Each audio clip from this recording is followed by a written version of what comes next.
এইকেইটা দিনত এনেকুৱা ফোন ইমান পাইছোঁ মই যে তাৰ পঢ়িব বিচাৰোঁ, পৰীক্ষা আহিব, এডিআৰই, টেট জানো।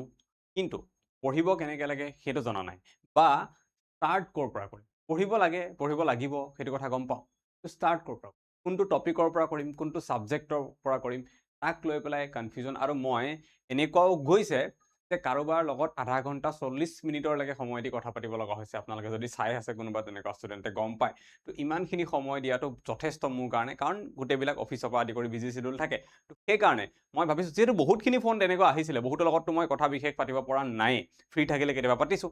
তো সেইকাৰণে মই ভাবিছোঁ বহুতৰ লগত আপোনালোকৰ লগত এইটো প্ৰব্লেম হ'ব পাৰে। তো আপোনালোকক মই সলিউশ্যনটো আজি ক'ম যে ক'ৰ পৰা পঢ়িব, কোনটো টপিকৰ পৰা পঢ়িব, একজেক্টলি ষ্টাৰ্ট ক'ৰ পৰা কৰিব। আৰু যেতিয়া আপুনি এবাৰ ষ্টাৰ্ট কৰে ন, 5 দিন 6 দিনলৈকে চলি যায়, পঢ়াটো ষ্টাৰ্ট কৰি দিয়ে, তাৰপিছত নিজে নিজে সেই গতিটো লৈ লয় আৰু আপুনি গম পাই যায় যে কেনেকৈ আগুৱাই গৈ লৈ থাকিব লাগে। প্ৰথম ষ্টাৰ্ট কৰাটো দিগদাৰ, গতিকে ষ্টাৰ্ট কৰিলেই পিছৰখিনি চলি গৈ থাকিব। মই আপোনালোকক কৈছিলোঁ যে আপোনালোকে 3টা কাম কৰিব লাগে আমাৰ লগত থাকিলে, আমাৰ লগত যদি পঢ়ে 3টা কাম কৰিব লাগে। সেই 3টা কাম কি কি মই কৈছিলোঁ। 1 নম্বৰ, আপোনালোকে কি কৰিব লাগে, ষ্টাডি কৰিব লাগিব, পঢ়িব লাগিব, ষ্টাডি কৰিব লাগিব। এতিয়া ক'ৰ পৰা পঢ়িব সেইটোৱেতো প্ৰশ্ন নহয় জানো, ষ্টাৰ্ট ক'ৰ পৰা কৰিম। অ'কে, মই সেইটো কথা ক'ম, ঠিক আছে। আৰু তাৰ পিছৰ 2টা কাম মই কৈ আছোঁ। এতিয়া তাৰ পিছত আপোনালোকে কোন 2টা কাম কৰিব লাগিব, একেবাৰে পৰীক্ষা ক্লিয়াৰ হৈ যাব, এইখিনি কৰিলে হ'ব। 3টাৰ কথা মই যি কৈ থাকোঁ। 2 নম্বৰ, আপোনালোকে কি বনাব লাগিব, নোটছ বনাব লাগিব। য'ৰ পৰা পঢ়িব আপোনালোকে, এই যে ষ্টাডি, তাৰ পৰাই নোটছ বনাব লাগিব। কিতাপ পঢ়িলে কিতাপৰ পৰা নোটছ, ভিডিঅ' চালে ভিডিঅ' চোৱাৰ পৰা নোটছ, য'ৰ পৰা কৰে নোটছ বনাব লাগিব এই ষ্টাডিৰ চ'ৰ্চটোৰ পৰা। ইয়াৰ কাৰণে আপোনালোকৰ ইম্পৰ্টেণ্ট বস্তুটো কি হ'ব, যে চ'ৰ্চ, মই ক'ৰ পৰা পঢ়িম, ঠিক আছে। নোটছ বনালে, নোটছ বনোৱাৰ পিছত আপোনাৰ 3 নম্বৰ কামটো কি হয়, ৰিভিজন কৰা। মই কৈছিলোঁ পঢ়িব এবাৰ লাগে, নোটছ এবাৰ বনাব লাগে, কিন্তু ৰিভিজন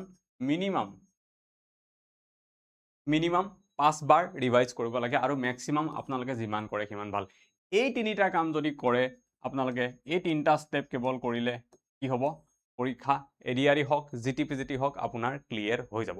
এতিয়া আমি 2 and 3 কথা পাতি লাভ নাই যদি 1 2 আমি নাজানো। এই 1 2 ক'ৰ পৰা কৰিম, কি কৰিম যদি নাজানো, তেতিয়াহ'লে 2 3 কথা পাতি লাভেই নাই আমাৰ কাৰণে, হয় নে নহয়। যদি আমি ক'ৰ পৰা পঢ়িম, কি পঢ়িম সেইটোৱে নাজানো, নোটছ কেনেকৈ বনাম তেতিয়াহ'লে। আৰু নোটছে যদি নবনাওঁ, ৰিভিজনৰ কথা ক'ৰ পৰা আহিব। গতিকে 2 and 3 আমাৰ হৈ যাব যদি আমি 1ৰ সলিউশ্যনটো বিচাৰোঁ, যে চ'ৰ্চ কি, পঢ়িম ক'ৰ পৰা।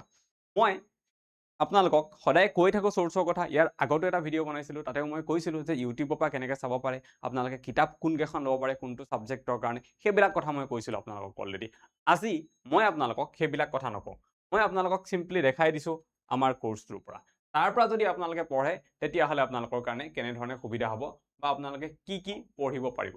ধৰি লওক মই এক্সাম্পল লৈছোঁ আমাৰ এডিআৰইৰ কোৰ্চটো। যিসকল ষ্টুডেণ্ট চিৰিয়াছ আছে মই তেওঁলোকৰ কাৰণে এইখিনি কথা কৈ আছোঁ, যোনে ভালকৈ সঁচাকৈ পঢ়িব বিচাৰে কিন্তু গম পোৱা নাই যে ষ্টাৰ্ট ক'ৰ পৰা কৰিম।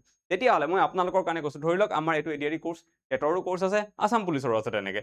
এই কোৰ্চত গ'লে আপোনালোকে দেখিব ইয়াতে কণ্টেণ্ট বুলি এটা বস্তু থাকে। অ'কে, এই কণ্টেণ্ট যিটো থাকে তাতে সকলোবিলাক থাকে। প্ৰথমতে আমিতো নতুন ষ্টুডেণ্টখিনিৰ কাৰণে ফ্ৰী ডেমো ক্লাছ কেইটামান দিয়া আছে, চাই ল'বলৈ কেনেকুৱা পায়।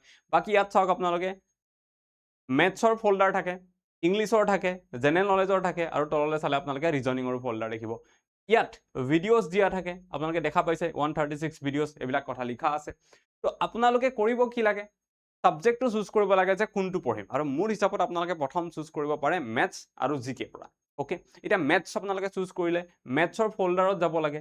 অ'কে, মেথছৰ ফল্ডাৰত যোৱাৰ পাছত আপোনালোকে দেখিব ইয়াতে টপিক ৱাইজ গোটেইবোৰ কৰোৱা আছে। প্ৰথম বেছিক কনচেপ্ট দিয়া আছে। যিসকলে মেথছ টান পায়, কৈ থাকে ন ছাৰ মোৰ মেথছৰ কাৰণে ফেইল কৰোঁ, তো আপোনালোকৰ কাৰণে স্পেচিয়েলি এই বেছিক কনচেপ্টত 23টা ভিডিঅ' দিয়া আছে, যিটো আপুনি ক'ৰবাত কোনো ইউটিউব প্লে'লিষ্টত ক'ৰবাত গৈ পেলাই নাপায় যে মেথছ শিকোৱাৰ আগত আপোনাৰ বেছিক কনচেপ্ট ক্লিয়াৰ কৰিল, এনেকুৱা ক'তো নাপায়।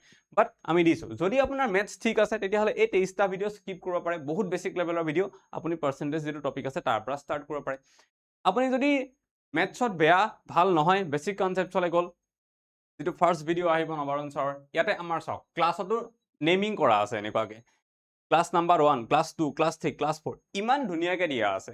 তো আপোনালোকে যিসকলে কৈ থাকে ন ছাৰ ক'ৰ পৰা পঢ়িম, ষ্টাৰ্ট ক'ৰ পৰা কৰিম গম নাপাওঁ বুলি, এইটো বেটাৰ সলিউশ্যন। ইউটিউব কিতাপৰ কথা মই আগতেও কৈছোঁ, আজি নকওঁ। তাতে বহুতবিলাক সমস্যা থাকে, কোনোবা ভিডিঅ' থাকে, কোনোবা নাথাকে, মাজতে এটা ভিডিঅ' গায়ব থাকে প্লে'লিষ্টবিলাকত, বা ক'ৰবাত গোটেই ফুল প্লে'লিষ্টটো নাপায়, 4টা 5টা ভিডিঅ' দিয়ে, তাৰপিছত আকৌ কণ্টিনিউ নকৰে টিচাৰে। এনেকুৱা সমস্যা বহুত আছে হয়নে ইউটিউবত গতিকে আপোনালোকৰ কি হয় কনচেন্ট্ৰেশ্যনটো ব্ৰেক হৈ যায় কণ্টেণ্ট বিচাৰিব নে পঢ়াত গুৰুত্ব দিব সেইকাৰণে কৈছোঁ কোৰ্চত ল'লে বেলেগৰ পৰা ল'ব পাৰে সকলো কোচিঙত এনেকৈ আই থিংক দিয়াই থাকে কোৰ্চবিলাকত ভিডিঅ'বিলাক বাট আমাৰতো মই দেখাইছোঁ আপোনালোকে যদি কেৱল পঢ়িব বিচাৰে বেলেগ হেডেক কোনো নোলোৱাকৈ তেতিয়াহ'লে এনেদৰে যিকোনো কোৰ্চ এটাত জইন কৰি পেলাই পঢ়ক মোৰ হিচাপত সেইটো আপোনালোকৰ কাৰণে ইজি হ'ব এটা কথা আছে মই কওঁ আপোনালোকক অলপ পিছত শুনি থাকিব এনেকৈ মেথছৰ ক্লাছ দিয়া আছে আপুনি মেথছৰ 1 ক্লাছ চালে 19 মিনিটৰ 27 মিনিটৰ 29 মিনিটৰ কম ডিউৰেশ্যনৰ বেছি দীঘল নাই এটা এটাকৈ ক্লাছ চাই গ'ল আৰু সেই হিচাপত এতিয়া আহিব আপোনাৰ নোটছৰ কথাটো যিহেতু গম পালে ক'ৰ পৰা চাব লাগে এতিয়া নোটছ চলে আপুনি ইয়াৰ নোটছ বনাই যাওক আৰু নোটছ বনোৱাৰ লগে লগে ৰিভিজন কৰিবলৈ আপোনাৰ সুবিধা হৈ যাব আৰু সেই ৰিভিজনটো এসপ্তাহত আৰু মাহৰ মূৰত যিখিনি পঢ়িলে গোটেইখিনি এবাৰ ৰিভিজন কৰিলে এই তিনিটা কাম কৰাৰ পিছত আপোনাৰ পঢ়াৰ ৰেডি কমপ্লিট পৰীক্ষাৰ কাৰণে আপুনি সাজু হৈ যাব এনেকৈ কৰি থাকিলে আৰু পৰীক্ষালৈ আমাৰ যথেষ্ট সময় আছে তেনেকৈ যদি মই দেখাওঁ গোটেইবিলাক ফোল্ডাৰতে ইয়াত যিবোৰ ভিডিঅ' দিয়া আছে আপোনালোকে সেইখিনি চাব পাৰে তেনেকৈ